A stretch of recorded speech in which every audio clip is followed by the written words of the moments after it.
রাতের শেষ প্রহরে পাহাড়ের কোলে লুকিয়ে থাকা এক গ্রামে ঢুকেছিল এক পথহারা যুবক।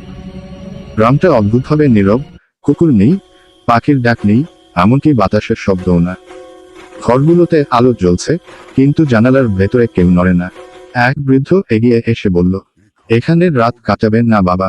কথা শেষ হওয়ার আগেই বৃদ্ধের চোখ দুটো একসাথে কালো হয়ে গেল। যুবক বুঝে ওঠার আগেই চারপাশ থেকে লোকজন বেরিয়ে এলো। সবাই একসাথে হাঁটছে, একসাথে থামছে, কেউ কথা বলছে না। হঠাৎ তারা সবাই একসাথে মুখ খুলল, একই কণ্ঠে বলল, তুমি অনেক দেরিতে এসেছো। গ্রামের মাঝখানে ছিল এক পুরনো বটগাছ। গাছটার নিচে শত শত নাম খোদাই করা। যুবক বুঝল, এই গ্রামে যারা একবার ঢুকেছে আর বেরোতে পারেনি। হঠাৎ মাটি কাঁপতে শুরু করলো। ঘরের দেয়াল ফেটে বেরিয়ে এলো ছায়ামূর্তি। শিশু, নারী, বৃদ্ধ, সবাই একই আত্মার দখলে। তারা গ্রামের মানুষ নয়, তারা খোলস মাত্র। আত্মারা ফিসফিস করে বলল, এই গ্রাম আমাদের কারাগার ছিল, এখন তুমি আমাদের মুক্তির দরজা। যুবক দৌড়াতে শুরু করলো।